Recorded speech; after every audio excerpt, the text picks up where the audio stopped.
Faz um mês ou dois a gente ouviu do líder de uma grande denominação pentecostal independente no Brasil, que a mulher dele veio a público pedindo divórcio, separação, não aguentava mais, porque faz 20 e tantos anos que ela sofre todo tipo de agressão. O cara chega lá, ele é só sorriso para a juventude dele, é só alegria, é só bênção, é só festivais. Mas chega em casa, era só palavrão, sua porca, sua burra, você não sabe de nada, sai daqui, você é vexaminosa, horrorosa. Quase que enfiava a mão, erguia o braço, zangado, com ódio, olhos chamejantes, mas lá atrás daquele púlpito, só delícias. Até que 20 e tantos anos depois a mulher disse: eu não aguento mais. Ele é o gestor desses jovens, desse grupo, dessa denominação, mas dentro de casa ele é o meu carrasco, é o meu verdugo, é o meu juiz iníquo. E depois a própria mãe dela, sogra do cara, gravou um vídeo e veio confirmar aquilo tudo. Aí ele pediu para se afastar, disse que precisava se tratar. 20 e tantos anos depois ele descobre que precisa se tratar. Quando Paulo diz a Timóteo, na primeira epístola, no capítulo 3, que uma das qualificações do bispo, do pastor, do líder, é que ele seja manso e saiba governar sua casa com mansidão, com brandura, com sabedoria, com admoestação na palavra e com bom senso. Do contrário, fecha a conta, vai se tratar, vai fazer qualquer outra coisa, mas você não tem que estar lá nem aí. E nem aí, se você é um desses que estão me ouvindo agora, sem nenhum espírito de mansidão. Aí vem Jesus e diz: felizes são os que se autocontrolam, são os que se deixam adestrar, amestrar, ensinar, para aprender. Você veja, a mansidão tem que ser humilde de coração. Essas coisas todas vão se encadeando. O humilde de coração é o ensinável. Ninguém aprende mansidão se não for ensinável. Se não tiver a capacidade de ensinabilidade presente no coração, de absorção ensinável. E uma vez que essa humildade, essa capacidade de aprendizagem constante e crescente do Evangelho toma conta de você, você se torna um ser humano mais humano, você se solidariza, você se importa com os outros. Você se coloca no lugar do outro. Se você se coloca no lugar do outro, você já deu um passo também para aprender esse lugar de mansidão. Porque muitas vezes a mansidão tem que ser exercida justamente com você se colocando no lugar do outro. O outro está me dizendo barbaridades. Que se eu for tomar no orgulho, na base da raiva, da zanga, da demonstração de força, da musculatura psicológica ou orgânica, ou de qualquer natureza que você queira, eu vou partir para a agressão.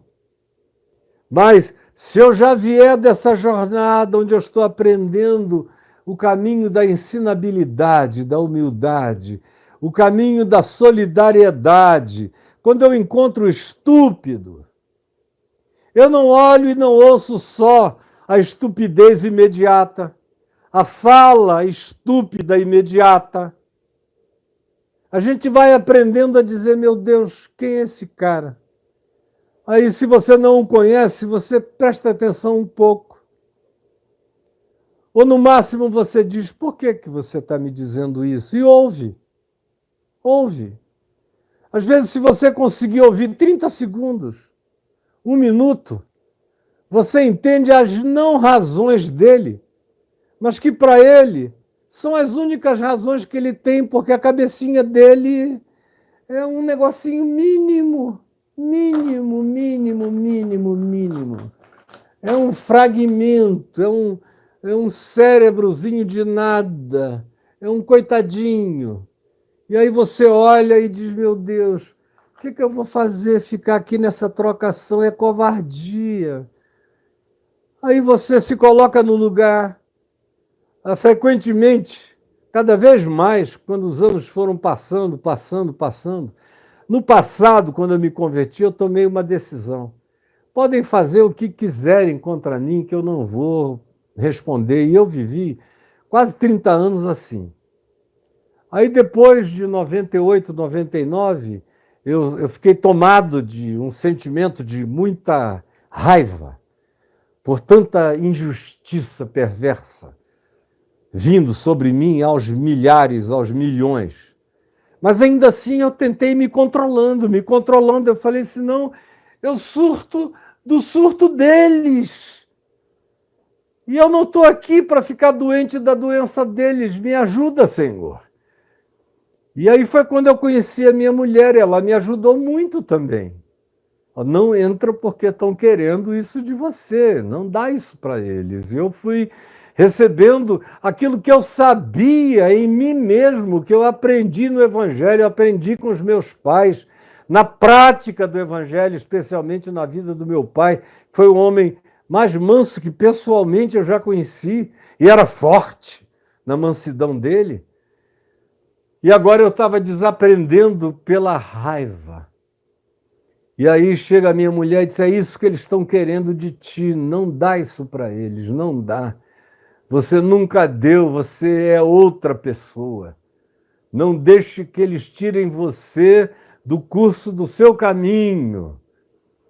E no primeiro ano, no segundo ano, quantas vezes ela repetiu isso a mim? Eu ouvi, às vezes, barbaridades. Fui uma vez agredido por um cara na Praça da Paz, lá em Ipanema, quando o meu reflexo de jiu-jitsu já foi pegando o cara e virei logo ele, assim que ele foi se ajoelhando, aí eu fui caindo em mim, ela, meu amor, não dá isso a ele, não, meu amor. E aí eu vi que era um homem grandão, mas eu quebrava ele não sei quanto, se eu quisesse, e eu larguei e falei, você não é profeta, então agora vamos conversar. Nós dois, eu fiquei com vergonha até da humilhação que ele já tinha sofrido na presença de tanta gente, o levei adiante. E o aconselhei à distância, lá longe de todo mundo. Mas por pouco eu não dei uma surra nele, que era maior do que eu, 1,5 palmo, e bem mais jovem. Porque é isso que sai da gente se a gente não se deixar educar no caminho da ensinabilidade, da humildade, que aprende de novo, recorrentemente, que nunca se sente formado. É isso que a gente aprende com a solidariedade. Quando eu me afastei com ele, que eu comecei a ouvir quem ele era, e eu vi a ignorância dele, o português todo truncado, todo errado, a mente toda embrutecida, o coração todo condicionado, fanatizado. E aí eu vi de onde ele vinha. Era um cara que se agarrou ao fanatismo para não voltar para a marginalidade. Como eu já conheci milhares que se tornam fanáticos, porque se eles não se agarrarem ao fanatismo, eles não têm mais segurança. Então eles pensam que ou é ser fanático ou é voltar para a marginalidade. Então, como não querem voltar para a marginalidade, agarram-se à agressividade do fanatismo e saem ofendendo pessoas. Aí quando você olha melhor para elas, você tem compaixão. Você chora com a incapacidade delas de serem sensíveis, de serem humanas, de serem sutis, de serem sensatas. Mas isso é um caminho, é uma progressão, é um amestramento. Você vai virando um ser doméstico na casa de Deus, nas moradas de Deus.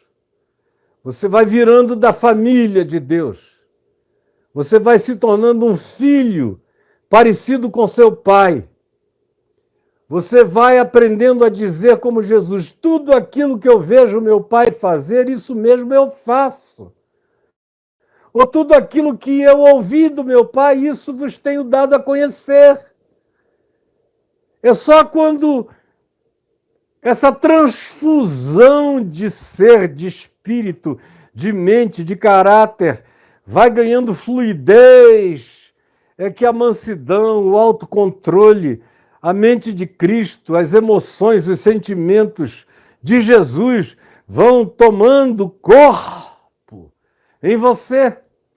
E você vai se tornando mestre da sua carne. Você vai dando ordens à sua alma.